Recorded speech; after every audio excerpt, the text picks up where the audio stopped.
ये सिर्फ लाल पत्थर से बनी कोई इमारत नहीं है,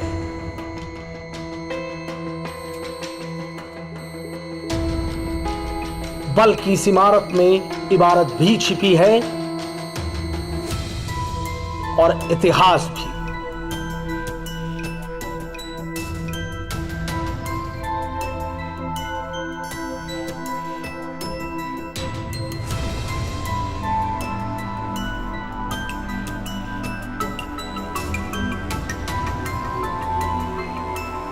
आगरा और दिल्ली के लाल किले की इमारतें मुगलिया सल्तनत की ताकत की गवाह रही हैं और आज भी उसकी गवाही दे रही हैं। लेकिन इस लाल इमारत में मुगलों के झुकने की कहानी भी छिपी है। लाल पत्थर की यह इमारत मेरठ में है।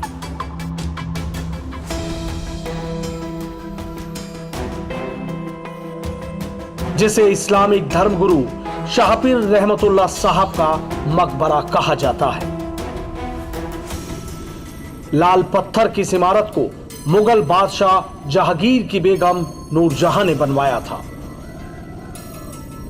मुगल बादशाह खुद आगरा से मेरठ पहुंचे थे। अब इस मकबरे की पूरी कहानी आपको विस्तार से बताने जा रहे हैं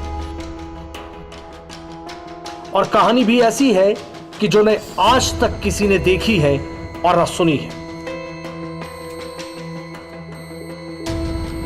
दरअसल शाहपीर साहब का जन्म रमजान की पहली तारीख को 1557 ईस्वी में मेरठ के शाहपीर गेट इलाके में हुआ था। उनके पूर्वज ईरान से यहां पहुंचे थे। उनके पूर्वजों की नवी पीढ़ी आज भी शाहपीर गेट के मकान में रहती है। पूरी कहानी समझने के लिए हमें इतिहास के कुछ पन्नों को पलटना पड़ेगा। दरअसल मुगल बादशाह जहांगीर की बेगम नूरजहां बादशाह के बर्ताव से तंग आ चुकी थी। वो न जाने कहां कहां गई, लेकिन उसकी मुराद पूरी नहीं हुई। तभी नूरजहां को मेरठ में शाहपीर साहब के बारे में पता चला। दरअसल मुगल बादशाह जहांगीर की बेगम नूरजहां बादशाह के बर्ताव से तंग आ चुकी थी। वो ना जाने कहां कहां गई, लेकिन उनकी मुराद पूरी नहीं हुई। तभी नूरजहां को मेरठ में शाहपीर साहब के बारे में पता चला तो वो आगरा से कई दिन का सफर तय करके मेरठ पहुंच गई। शाहपीर बाबा को पूरी कहानी बताई और उन्होंने कुछ चीज नूरजहां को दी कि वो इसका पानी बादशाह को पिला दे। जैसे ही वो चीज नूरजहां को मिली, वैसे ही बादशाह जहांगीर को कुछ एहसास हुआ। वो मेरठ की तरफ चल पड़ा और रास्ते में नूरजहां मिल गई। बिगड़ैल बादशाह का स्वभाव इस कदर बदला हुआ था कि किसी को जरा भी इल्म नहीं था।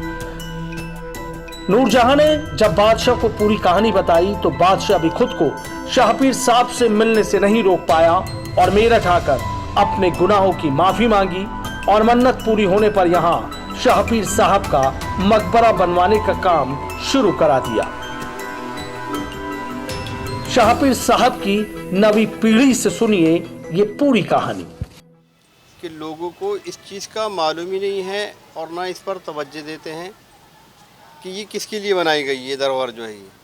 अच्छा, दरबार देखते हैं कि लाल पत्थर की बनी हुई हैं, भाई बादशाह जहांगीर ने बनाई है, लेकिन किसके लिए बनाई, क्यों बनाई, बादशाह क्यों पैसा खर्च कर रहा है, क्यों वेस्टेज कर रहा है पैसा, ये नहीं देखते कि किसके लिए बना है, बादशाह ने क्यों लगाया पैसा इतना।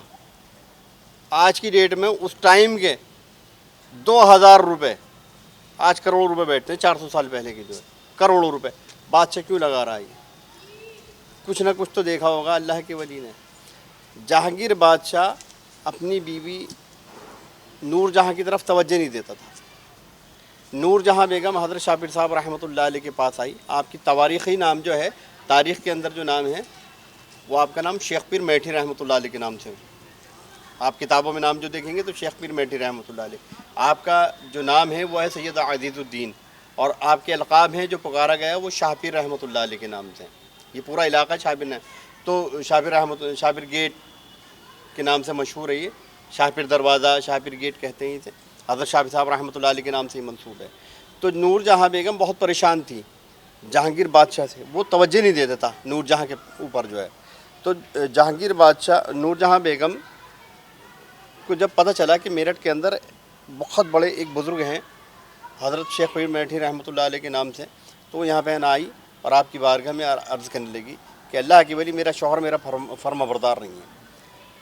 तो आपने एक कोई तावीज़ नहीं दिया, कुछ नहीं दिया, एक मिट्टी की ठीकरी पे लिख के दिया, मिट्टी की ठीकरी पे कि पिया की खिदमत कर, पिया तेरा हो। अब वो यहाँ से लेकर गई है और ले जाने के बाद जैसे वो यहाँ से गढ़ के रास्ते में से निकली है, रास्ते में हूँ जहांगीर बादशाह आता हुआ मिला। क्योंकि पहले जो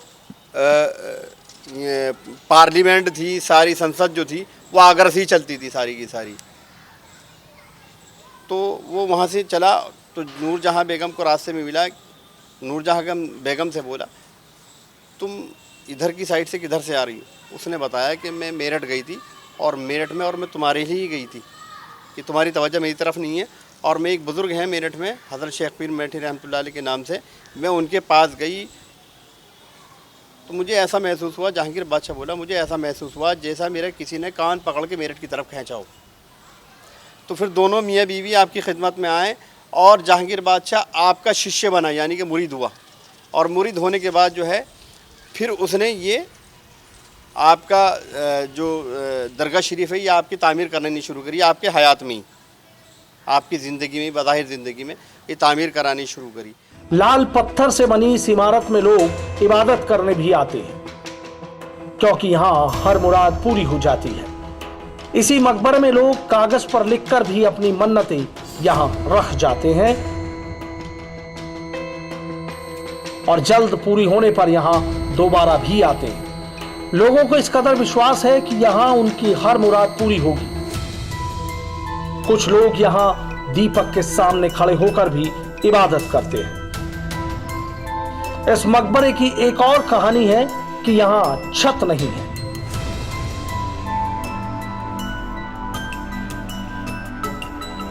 कहानी यह भी है कि बिना छत के इस मकबरे में बारिश का पानी नहीं आता।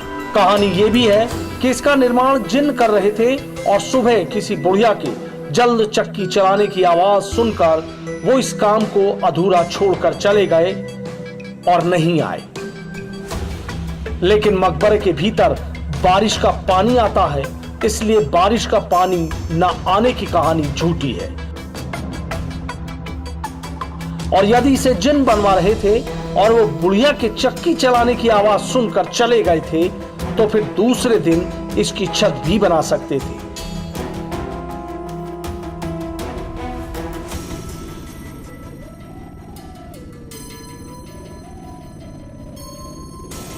यानी ये कहानी भी झूठी है। दरअसल इसका निर्माण बीच में रुक जाने की एक वजह भी है। शाहपीर साहब ने बादशाह जहांगीर को झेलम नदी की तरफ जाने के लिए मना किया था, लेकिन वो नहीं माना और सिपहसालार महाबत खान ने उन्हें बंदी बना लिया था। इस अधूरे मकबरे की सही कहानी, सच्ची कहानी और पूरी कहानी आप शाहपीर साहब के परिवार की नवी पीढ़ी की जुबानी सुनिए। अच्छा, रुका इसलिए है ये अधूरा यूँ रह गया है कि जहांगीर बादशाह से महाबत खान का नाम आपने सुना हो शायद हिस्ट्री के अंदर। महाबत खान ने जहांगीर बादशाह के ख़िलाफ़ जो है वो बगावत कर दी थी। तो आपने जहांगीर बादशाह से कहा कि वहाँ से बगावत की बू आ रही है, तो उसने हुक्म नहीं माना कि मेरा क्या बिगाड़ लगा, वो छोटा सी जागीरदार है, मेरा ज़रा सी जागीरदारी दी। दरिया झेलम की तरफ लाहौर में उसकी झेलम नदी जो है वहाँ पर उसको एक जागीरदारी दी थी, लेकिन मेरा छोटा सा ही जागीरदार है, मेरा क्या बिगाड़ लेगा। तो उसने हुक्म नहीं माना और वो वहाँ चला गया और महाबत खान ने उसे कैद कर लिया, वहीं इसका इंतकाल हुआ। तो आपने जलाल में आके सारा काम ही रुकवा दिया था। क्योंकि अल्लाह के वली जो होते हैं ये अंतर्यामी होते हैं, ये हर जगह का देखते हैं, ये ऊपर का, नीचे का, ज़ाहिर का, सब कुछ मालूम है अल्लाह की वली को। अल्लाह की अता से सब कुछ मालूम है इन्हें। यहाँ पर जो है ना पूरे हिंदुस्तान से क्या पूरी दुनिया से ये हिस्टोरिकल इमारत है, ये दरगाह शरीफ जो है ये पूरी जगत में फेमस है। और आपकी हिस्ट्री के अंदर सारी शेख पीर मेठी जो रहमतुल्लाह अलैह के नाम से यहाँ पर है ना, अमेरिका से, अफ्रीका से लोग यहाँ पर रिसर्च करने के लिए आते हैं। आपका सिलसिला शत्तारिया जो है जगह जगह से यहाँ पर जो है ना टूरिज़म भी आते हैं और बड़े बड़े अक़ीदतमंद आते हैं, जो अल्लाह ताला यहाँ से उनकी जो है ना मुश्किल आसान करता है, परेशानी दूर करता है। कोई जिन्नाती वाला आता है, किसी के ऊपर जिन्नात होते हैं, अल्लाह ताला यहाँ से जो है ना इनकी नज़र करम हो जाए, वो दफ़ा होती है बला। और जैसे सहर वाला आ जाए, जादू कर देते हैं लोग बाग, वो यहाँ से ठीक होता है। बीमार हो जिस किसी भी परेशानी में यहाँ पर आता है तो यहाँ पर है ना अल्लाह ताला इन वलियों के सदक़े में सभी की परेशानी को दूर करता है। मेरा नाम सैयद अहमद अली है और मैं इनकी नवी पुश्त से हूँ। आप हज़रत शाबिर साहब रहमतुल्लाह अलैह शादी नहीं करी थी। ये बारादरी के अंदर जो मज़ार शरीफ हैं, 3 मज़ार शरीफ हैं बारादरी के अंदर, आपके बड़े भाई हैं बीच के अंदर, हज़रत सैयद शेख अहमद साहब रहमतुल्लाह अलैह, आपके बड़े भाई से ये ख़ानदान चला। आपने शादी नहीं करी, आपने तो तजर्रुद की ही ज़िंदगी व्यतीत करी लोगों का भला करने के लिए। क्योंकि औलिया अल्लाह ज़्यादातर जो है औलिया अल्लाह ने निकाह नहीं करे, कुछ वलियों ने निकाह करे हैं, कुछ ने तजर्रुद की ज़िंदगी है ना गुजारी है। तो यहाँ पर जो है ये वंश जो चल रहा है ये हज़रत शाबिर साहब रहमतुल्लाह अलैह के आपके बड़े भाई से चल रहा है। हमारा जो घराना है वो ईरान शहर शिराज से आया था और ये इमारत जो है 1633 ईस्वी में तामीर हो चुकी थी। उसी वक्त ही आप हज़रत शाबिर साहब रहमतुल्लाह अलैह का विसाल हो गया। इतनी जो आपने रुकवा दिया था, फिर 1633 ईस्वी में आपका विसाल हो गया। शाहपीर बाबा के दर पर माथा टेकने वाले हों या फिर उनकी नवी पीढ़ी के लोग, इस बात को मानते हैं कि मेरठ में कभी भी कोई बड़ी घटना हुई हो, लेकिन मामला उनकी दुआओं की बदौलत ही संभलता भी चला गया। लाल पत्थरों से बना ये मकबरा मेरठ में बच्चा पार्क से कुछ दूरी पर इंदिरा चौक के पास शाहपीर गेट इलाके में मौजूद है, जो आज भी उन कहानियों को खुद बयां करता है जो कहानी लोगों के लिए जानना बेहद जरूरी है। आपको हमारी ये वीडियो कैसी लगी हमें जरूर बताइए। हम आपके लिए आगे भी ऐसी रोचक कहानियां लेकर आते रहेंगे। हमारे चैनल को सब्सक्राइब करना मत भूलिएगा।